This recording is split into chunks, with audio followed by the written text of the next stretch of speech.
नमस्कार। दिसंबर मास में ग्रहों के कुछ विशेष परिवर्तन पर चर्चा करनी अत्यंत आवश्यक है और मेष राशि पर इन जो नए कॉम्बिनेशन बनने जा रहे हैं, इनका सीधा सीधा मेष राशि से क्या सरोकार, क्या मतलब है और उसके क्या अर्थ हैं। देखिए, मंगल और शुक्र दोनों 180 अंश पर एक दूसरे के आमने सामने अभी आ रहे हैं। शुक्र को ऐसा समझिए बिल्कुल सॉफ्ट और मंगल को ऐसा समझिए आग का अंगारा। अब इनका जो शिफ्टिंग है, इनका जो स्थान है, मेष राशि का कौन सा भाव होगा, उसकी दृष्टि क्या मायने रखती है। साथ ही साथ षडाष्टक योग को हम नहीं भूल सकते। मेष राशि के 11th हाउस पर शनि और 4th हाउस में आपकी राशि, आपके लगन का स्वामी। ये वीडियो दोनों के ऊपर एप्लीकेबल हो सकता है। आप ध्यान दीजिए, मेष लगन पर और मेष राशि पर एप्लीकेबल होगा। पूछने की आवश्यकता नहीं है, ना कमेंट करना है। दोबारा बताता हूं, मेष राशि मेष लगन पर ही एप्लीकेबल होगा, क्योंकि 10th भाव में केंद्र में आपका शुक्र होगा। 28 दिसंबर को फिर ये कुंभ राशि में प्रवेश करेंगे। तब तक आपको इसके बहुत बड़े मायने और बहुत बड़े लाभ देखने को मिलेंगे।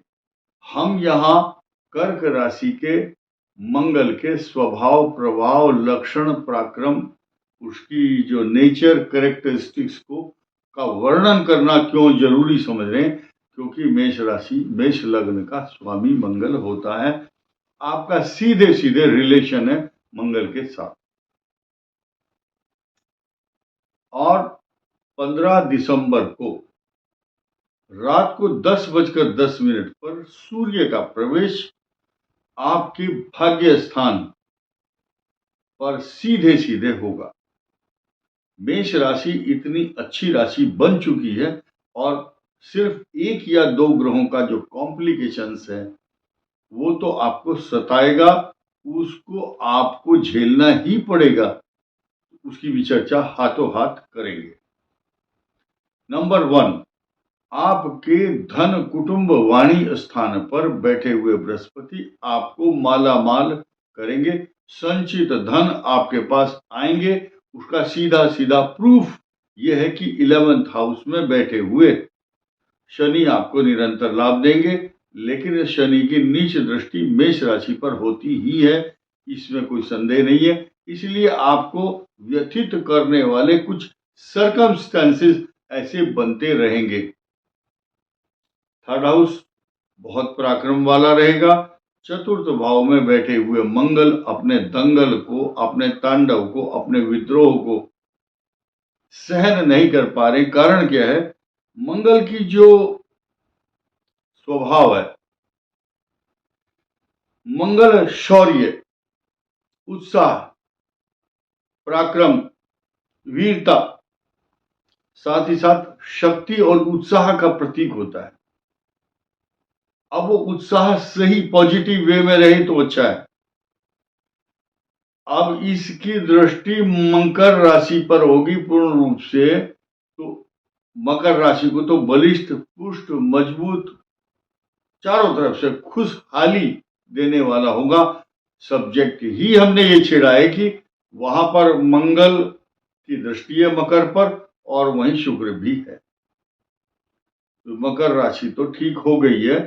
अर्थात आपका जो 10वां भाव है मेष राशि का, वो पुष्ट हुआ, वो मजबूत हुआ है। आपकी नौकरी, व्यापार, मान सम्मान, प्रतिष्ठा, तरक्की का द्योतक जो है 10वां भाव, वो मजबूत हो गया। आपकी जो अक्षमता है वो सृजनात्मक नहीं रहती है 4th भाव में, लेकिन 10th भाव को मजबूत करने वाला ग्रह मंगल आपको एक भाव को अच्छा फल दे रहा है, तो 4th भाव माता को कष्ट, आपके वाहन से संबंधित समस्याएं उत्पन्न करता है।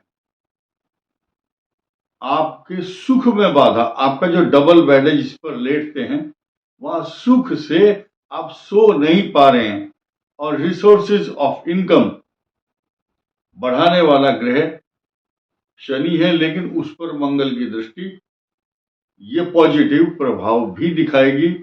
लेकिन अब हम अष्टम भाव को नहीं भूल पाएंगे। कारण क्या है? आपकी बुद्धि, अग्नि तत्व इसका स्वामी बुद्धि का, और वो अष्टम भाव में बैठे हैं, तो ये बीमारी, स्किन प्रॉब्लम, चक्कर आना, गुस्सा, और हर प्रकार से अष्टम भाव को सूर्य एक्सट्रीम हॉट प्लेनेट के रूप में वहां पर स्थापित है, विराजमान है। सूर्य मंगल की राशि में, मंगल पहले से ही गर्म होता है, हॉट प्लेनेट, और सूर्य वहां बैठ गया तो और गर्म हो गया।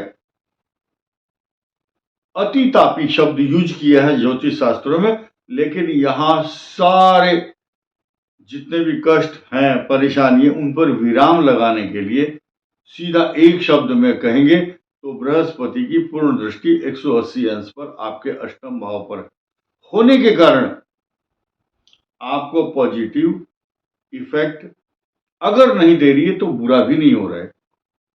भले ही वहां पर शनि की भी दृष्टि है अष्टम भाव पर। अष्टम भाव कष्ट का है, परेशानी का है।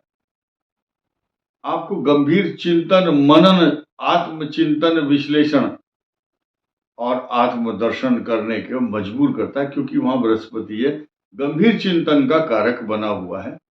आप अपने चिंतन में खोए हुए हैं। छठे भाव में बैठे हुए केतु भी अपनी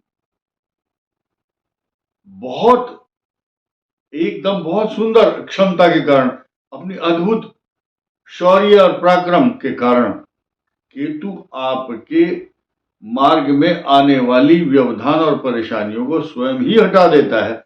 जैसे कि फॉग मतलब धुंध, धुआं, कोहरा, सूर्य निकलते ही धीरे धीरे छटने लगता है। केतु का काम ही यही है, वाइपर मारते हैं ना जैसे शीशे के ऊपर, इस तरह से धुंधले को, पन को छांट देता है। कारण क्या है कि केतु को भी उधर पीछे से बहुत अच्छा अमृत तत्व बृहस्पति के कारण मिल रहा है। यानी कि आपका जो मैरिज लाइफ का स्थान है, वो मैरिज लाइफ का स्थान का स्वामी कौन है? शुक्र। वो बैठ गया, पीड़ित हुआ मंगल से। लेकिन अब यहां एक समीकरण देखिए नया, आपका 7th हाउस है, 7th हाउस के राइट में सूर्य और लेफ्ट में केतु, इसको बोलते हैं पाप कर्तरी योग। जब पाप कर्तरी योग बनता है, अब वहां सूर्य की जो पावर है उसको कम किया किसने? शनि ने। केतु पराक्रम बढ़ाएगा, बृहस्पति वहां दृष्टि डालकर आपके मार्ग में आने वाले व्यवधान को साफ करेंगे। जैसे कि पहाड़ों पर बर्फ गिरती है तो बड़ी बड़ी मशीनें एकदम साफ कर देती है, वहां पर हवाई जहाज की जो पट्टी है उसको लैंड करना पड़ता है जहाज को, तो उसी समय केतु का काम यही है। अब हम सबसे इंपॉर्टेंट जो ग्रह है उसकी भी चर्चा कर लेते हैं, जो आपके लिए वरदान साबित हो रहा है। अष्टम सूर्य पर बृहस्पति, छठा केतु और बुध आदित्य योग।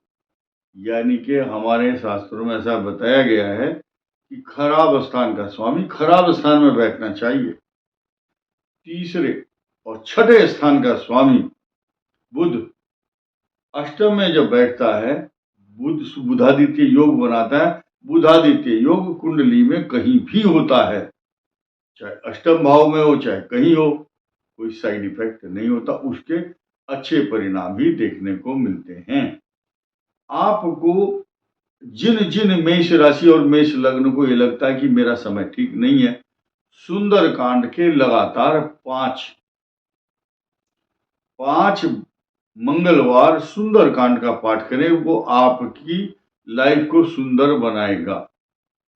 और ऐसा करने से और भगवान गणेश जी की उपासना, 2 उपासना आपके लिए बहुत आवश्यक है। इस वीडियो में इतना ही। धन्यवाद। नमस्कार।